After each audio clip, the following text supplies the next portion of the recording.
Prijave kršitev.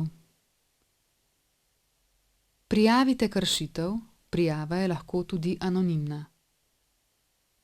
Katere informacije posredovati? V prijavi je potrebno navesti čim bolj natančne podatke o kršitvi, saj le-ti omogočajo učinkovito in uspešno izvedbo postopka na podlagi podane prijave. Prijavitelje prosimo, da pri prijavi prvič navedejo čim več podatkov o kršitelju, drugič na kratko opišejo kršitve, podatki o vrsti kršitve ter datumu in kraju kršitve,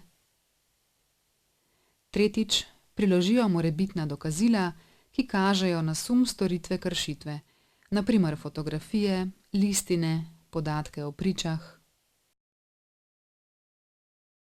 Kam posredovati informacije? Posamezniki lahko vse informacije posredujejo Finančni upravi Republike Slovenije, in sicer po elektronski pošti na naslov prijave.fu@gov.si, na anonimni telefon 080 1122,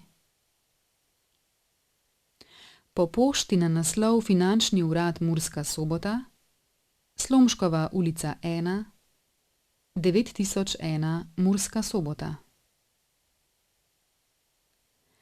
Osebno na najbližjem finančnem uradu v času uradnih ur. Anonimni telefon je odzivnik, kjer se izjava posameznika zgolj posname, ni pa se mogoče pogovoriti z uradno osebo Finančne uprave Republike Slovenije. Varovanje tajnosti vira prijave. Zakon o Finančni upravi določa, da je uradna oseba dolžna varovati tajnost vira prijave in vira drugih informacij. Tako se podatki o prijavitelju ne smejo posredovati, prijava pa je lahko tudi anonimna. Lažna prijava.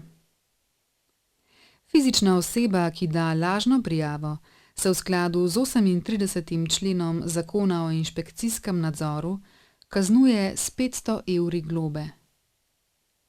V posebno hudih primerih se ob zakonsko izpolnjenih pogojih kriva ovadba v skladu z 283. členom Kazenskega zakonika šteje za kaznivo dejanje, ki se kaznuje z zaporom do 2 let.